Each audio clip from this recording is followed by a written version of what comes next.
Japan. Just the name alone triggers a very specific set of images in your mind. You see the silent grace of a geisha moving through paper screen corridors. You see the neon pulse of Shinjuku at midnight, or the perfect snow-capped symmetry of Mount Fuji rising through the mist. This is the Japan of the postcards, the Japan of high-tech convenience and quiet zen. It is beautiful, it is serene, and for the most part, it is a carefully curated mask. Because the real Japan, the one that actually built the world's oldest continuous monarchy, is almost nothing like that postcard version. The real story is darker. It's more violent, more inventive, and deeply contradictory. How does a nation go from a primitive Stone Age culture to repelling the greatest naval invasion in medieval history? How did they manage to lock their own borders to the entire world for over 200 years, only to transform from feudal swords to bullet trains in a single human lifetime? This is not just a history lesson. It is a reconstruction of a civilization's DNA.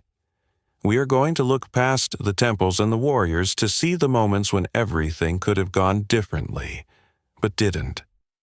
We are going to explore how the Japanese spirit was forged in the mud of rice paddies and the fire of civil wars. Consider the ultimate paradox. Japan is home to the most advanced technology on the planet. Yet it is ruled by a family whose lineage traces back to a time before the Roman Empire was even a dream. Why did this empire survive while every other great power in history crumbled? To find out, we have to go back 14,000 years, to a time when the islands were just a scattered necklace of rock on the edge of a frozen continent. But what was it about a simple piece of clay that gave these people an edge the rest of the world wouldn't figure out for another 10 millennia? Picture the Japanese archipelago 14,000 years ago. It's a wild, untamed wilderness of dense forests and jagged coastlines. While the ancestors of the people who would build the pyramids or the Great Wall were still wandering as simple nomads, the people here, the Jomon, were already staging a revolution. They didn't do it with metal or machines. They did it with mud. The word Jomon means rope pattern, named after the distinct cord-marked pottery they left behind. Now, you might think, it's just a pot. But in 14,000 BC, a pot was as revolutionary as a smartphone. Before this, humans could only eat what they could kill or pluck. But with pottery, the Jomon could do something miraculous. They could boil water. They could cook tough roots, soften shellfish, and store food for the harsh winters. This single invention allowed the Jomon to stop running.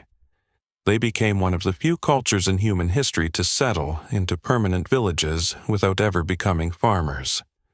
They lived in pit houses, homes dug into the cool earth and roofed with thatch, forming stable communities that lasted for over 10,000 years. They were artists, too. They crafted the dog, small, eerie clay figures with massive, bulging eyes. Thousands of these have been found, often intentionally broken. Were they symbols of fertility, ritual tools for healing, or, as some theorists love to speculate, a prehistoric record of visitors from another world? For 100 centuries, the Jomon lived in a strange, unchanging harmony with the spirits of the forest and the sea. It was a golden age of stability that the world has rarely seen since. But around 900 BC, the horizon changed. New ships were arriving from the Asian mainland, carrying a secret that would end the Jomon way of life forever. It wasn't a weapon of war, but a tiny green seed that would reorganize human society to a hierarchy of kings and peasants. How could a single grain of rice be more destructive than 1,000 spears? Around 900 BC, the horizon of Japan changed forever. New ships began arriving from the Korean peninsula and China, and they carried a cargo more potent than any weapon: seeds. These newcomers, known as the Yayoi, brought with them the secret of wet rice agriculture, and in doing so they fundamentally rewrote the human experience on these islands. You see, rice is not just a crop, it is a social architect. Unlike the forest, which feeds anyone who can hunt, a rice paddy requires total collective control. You need irrigation canals to move the water. You need dikes to hold it in.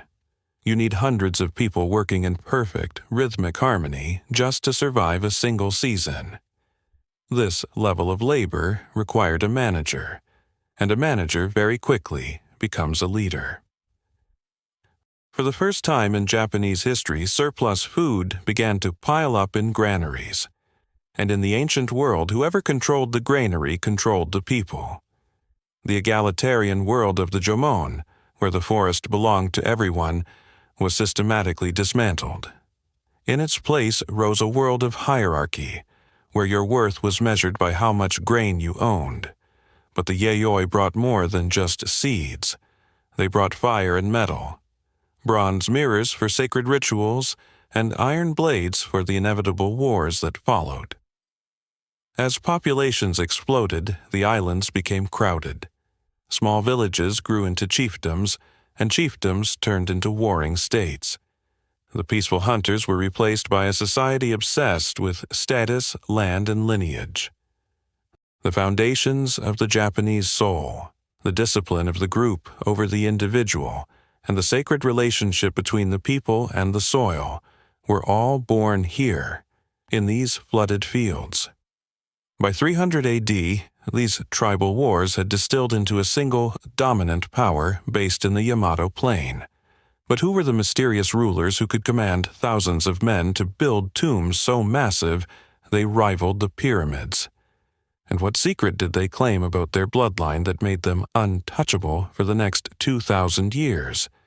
Imagine flying over the plains of Osaka 1,700 years ago. Below you, the landscape is scarred by something so massive it rivals the Great Pyramid of Giza. This is the Daisen Kofun, the final resting place of Emperor Nintoku. It's a keyhole-shaped mountain of earth, surrounded by triple moats and guarded by thousands of clay statues called haniwa. But unlike the pharaohs of Egypt, the people who built this didn't just fade into the sands of history. They were building a legacy that is still alive today. This is the Kofun period, the era of the giant mounds. It marks the rise of the Yamato clan, the ancestors of the current Japanese imperial family. To understand Japan, you must understand this. The Japanese emperor is not just a political figure. He is a sacred conduit, a living bridge between the human world and the divine. According to legend, they are the direct descendants of Amaterasu, the sun goddess herself. Think about the sheer impossibility of that claim. In a world where empires rise and fall like the tide, the Imperial House of Japan is the oldest continuous hereditary monarchy on Earth. For over 2,000 years, through fire, famine, and world wars, the lineage has never been broken. These massive tombs weren't just graves, they were a loud, permanent statement of power. We are divine, we are eternal. The Yamato state began to consolidate its control, absorbing foreign knowledge from China and Korea, writing systems, administration, and advanced technology. They were carefully picking and choosing what to keep to make their empire stronger. But a dynasty built on sun goddess myths was about to face its first real existential crisis. In 552 AD, a diplomatic mission arrived, carrying a golden statue and a set of scriptures that would challenge the very foundations of the native spirits. How did the ancient Japanese gods react when a foreign Buddha arrived at their doorstep? And why did the answer nearly tear the nation apart in a bloody civil war? In the year 552 AD, a gift arrived at the Yamato court that would change the Japanese psyche forever. It was a gilded bronze statue of a man with a serene smile, accompanied by scrolls of mysterious Sanskrit chants. This was the Buddha. To the ancient Japanese, this was a shock to the system. For centuries, they had lived in a world of kami, the invisible spirits that inhabited every waterfall, every ancient tree, and every rolling storm. Now, they were being asked to bow to a foreign god from the west. The imperial court immediately fractured. The Soga clan saw Buddhism as a gateway to the advanced technology and literacy of China. The Mononobe clan, however, saw it as a spiritual invasion that would anger the native gods and bring ruin to the land. When a plague broke out shortly after the statue's arrival, the Mononobe seized their chance. They hurled the golden Buddha into a canal and burned its temple to the ground. But you cannot burn an idea. The Soga fought back, and in a brutal civil war they crushed their rivals. Yet, what happened next is what makes Japan truly unique. They didn't destroy Shinto to make room for Buddhism. Instead, they wove them together into a complex, beautiful tapestry. The Buddha became a protector of the kami, and the kami became guardians of the Buddha's law. Leading this transformation was Prince Shotoku, a visionary regent who issued Japan's first written constitution. He didn't focus on conquest but on wa, harmony. He sent diplomatic missions to the Tang dynasty in China, bringing back the blueprints for a modern state, writing, calendar systems, and centralized government. By the year 710, Japan built its first permanent capital, Nara, a city modeled after the greatest metropolis in the world at the time. At the heart of Nara stood the Todaiji, housing a great Buddha so massive it nearly bankrupted the nation's bronze supply. For a few centuries, the court lived in a dream of poetry, incense, and elaborate ritual. But as the aristocrats in the capital became obsessed with the correct shade of their silk robes and the elegance of their calligraphy, they ignored a growing darkness in the provinces. While the nobles were writing poems about moonlight, a new breed of men was being born in the shadows of the frontier. Men who didn't care about ink, but lived and died by the cold edge of the blade. Do you know the exact moment when the pen finally lost its power to the sword? While the aristocrats in Kyoto were debating the aesthetics of falling plum blossoms, the rest of Japan was falling into chaos. Taxes weren't being collected, bandits ruled the roads, and the central government had become a beautiful, perfumed ghost. To protect their lands, provincial lords began hiring muscle. They called them bushi, those who serve. We know them today as the samurai. At first, they were just hired guards. But soon they realized a fundamental truth. The people with the swords make the rules. This tension exploded in the late 12th century during the Genpei War, a brutal 5-year struggle between two titan clans, the Taira and the Minamoto. To understand the weight of this shift, imagine a young warrior standing on the deck of a ship at the Battle of Dan-no-Ura. The air is thick with the smell of salt and burning wood. He isn't thinking about poetry or calligraphy. He is feeling the spray of the freezing sea and the terrifying realization that the world of the emperors is literally drowning.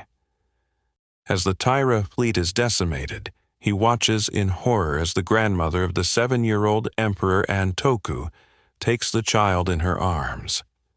Rather than surrender to the Minamoto, she leaps into the black waves, taking the imperial regalia and the old world to the bottom of the ocean. In that moment, the elegance of the Heian period died. The victor, Minamoto no Yoritomo, didn't want the court's perfumes. He stayed in the east, in the coastal town of Kamakura, and established the Bakufu, the tent government. He became the first shogun. From this point on, Japan had two hearts, a sacred, powerless one in Kyoto that prayed, and a steel one in Kamakura that ruled. The samurai were no longer just servants.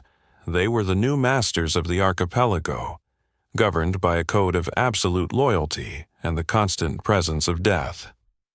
But this new military machine was about to face a nightmare that no amount of sword training could prepare them for. Across the sea, the Mongol Empire had already crushed half the known world, and now Kublai Khan was looking at Japan. When the largest invasion fleet in history appeared on the horizon, the samurai realized they were fighting an enemy that didn't follow their rules of honor. How do you defeat an army that outnumbers you 10-1? In the year 1274, the horizon of Hakata Bay turned black. Kublai Khan, the grandson of Genghis Khan and ruler of the largest land empire in human history, had finally turned his sights on Japan. He sent 900 ships and 40,000 battle-hardened soldiers to bring the islands to their knees. The samurai were terrified, but not for the reason you think. They weren't afraid of dying. They were confused by how the Mongols fought. The Japanese were used to highly ritualized warfare. A samurai would step forward, announce his lineage, and challenge a worthy opponent to a one-on-one duel. The Mongols, however, just laughed and opened fire. They used massed formations, poison arrows, and a terrifying new technology the Japanese had never seen: gunpowder bombs thrown from catapults. The samurai were being slaughtered. Their individual skill meant nothing against an army that fought as a single, cold-blooded machine. They were pushed back to the brink of total defeat, and then the sky turned purple. A massive, unseasonable typhoon swept into the bay, smashing the Mongol fleet against the rocks. The invaders retreated in tatters. But Kublai Khan was not a man who accepted defeat. 7 years later, in 1281, he returned with the largest naval invasion fleet in history until D-Day, 140,000 men and over 4,000 ships. This time, the samurai were ready. They had built a massive stone wall along the coast and spent years training in guerrilla tactics. For weeks, the two greatest military forces on Earth were locked in a bloody stalemate. Then, for the second time, the impossible happened. Another massive storm, even more violent than the first, obliterated the Mongol fleet in a single night. Tens of thousands of invaders drowned in the black water. The Japanese called it kamikaze, the divine wind. They believed the gods themselves had intervened to save Japan. The victory was legendary, but it carried a hidden poison. The samurai had fought for years, expecting land and riches as a reward, just as they always had. But there was no land to give. This was a defensive war. For the first time, the shogunate's ironclad promise of service for reward was broken. The elite warrior class began to simmer with a dangerous resentment. The system was fracturing from within, but no one expected that the next century wouldn't bring peace, but a fire that would burn the capital to ash for 10 years straight. How does a nation recover when its own heroes turn into its greatest monsters? The Kamakura shogunate collapsed under the weight of its own hollow victory. With no rewards for the samurai who bled to stop the Mongols, the social contract was burned to ash.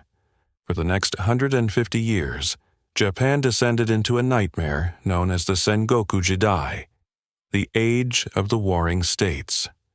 Imagine every province as its own country, every feudal lord a king, and every neighbor a potential assassin. This was a world of night raids, burning castles, and a complete collapse of order, where loyalty was a luxury that few could afford. But from this chaos, 3 extraordinary men emerged to forge a new nation. First was Oda Nobunaga. He was a man who hated tradition and embraced the future. While other lords clung to the ancient honor of the sword, Nobunaga saw the potential of a new, vulgar weapon brought by Portuguese traders, the matchlock rifle. In 1575, at the Battle of Nagashino, he used rows of peasants with guns to annihilate the most legendary samurai cavalry in Japan. He was brutal, innovative, and terrifying. once burning down the great monastery of Mount Hiei and slaughtering thousands of monks just to prove that no god stood above him. He was the great destroyer, breaking the old world so a new one could be born. When Nobunaga was betrayed and forced to commit suicide by one of his own generals, his successor, Toyotomi Hideyoshi, took the torch. Hideyoshi's story is the ultimate underdog tale. A peasant's son who rose to become the most powerful man in the islands. He finished the unification Nobunaga started, but he sought to freeze time. He launched a sword hunt, disarming the peasantry to ensure that no one else could ever rise from the mud to seize power as he had. Finally, there was Tokugawa Ieyasu, the patient survivor. At the Battle of Sekigahara in the year 1600, the largest clash of steel in Japanese history, Ieyasu emerged as the ultimate victor. He didn't just win a war, he won a future that would last for over 250 years. Ieyasu established a new capital in a small fishing village called Edo, the city we now know as Tokyo. He created a system of absolute stability, but it came at a staggering price. To prevent another civil war, he would do something no other modern nation has ever dared. He would lock the doors of the empire and throw away the key. But what happens to the human spirit when you choose to stop time for 2 centuries? And what strange, beautiful things grow in the dark when the rest of the world is forgotten?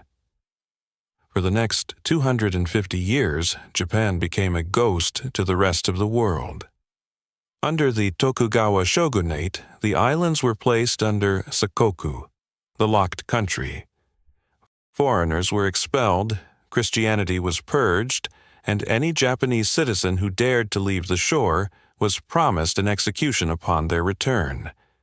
It was a radical, paranoid experiment in national isolation. But inside this sealed vacuum, something miraculous happened. Without the constant drain of civil war, Japan didn't wither. It exploded from within.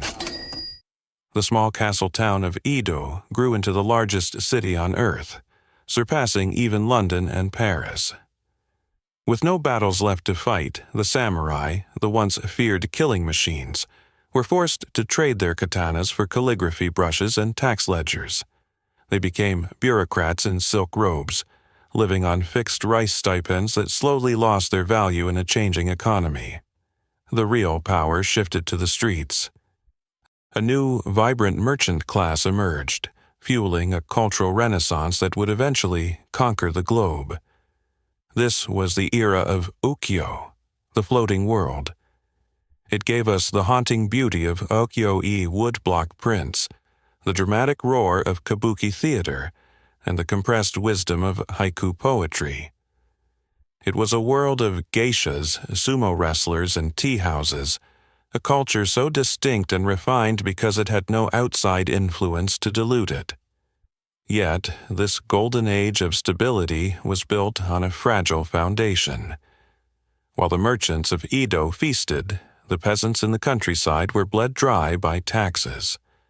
Famines killed millions, and the once mighty samurai were increasingly broke and irrelevant. Japan was a masterpiece preserved in amber. Beautiful, still, but stagnating. The clock of the world was ticking. Far across the oceans, the Industrial Revolution was screaming into life. Steel, steam, and coal were changing the face of the planet. In 1853, 4 massive black clouds appeared on the horizon of Edo Bay. They weren't storms and they weren't Japanese. When the black ships of America finally arrived, they brought a terrifying choice. Open your doors, or we will blow them off their hinges. How did a nation of swordsmen survive the shock of the modern world? In 1853, the silence was shattered. Commodore Matthew Perry's black ships steamed into Edo Bay, their massive cannons aimed at the heart of the shogunate. Japan faced a brutal reality: modernize or be colonized. What followed was the most radical national transformation in history, the Meiji Restoration. In a single generation, the samurai class was abolished, and a feudal society was replaced by a modern industrial empire. But this rapid rise led to a dark descent. Japan's search for power fueled an aggressive expansion, leading to the horrors of the Second World War and the atomic ash of 1945. Yet, like a phoenix, Japan rose again.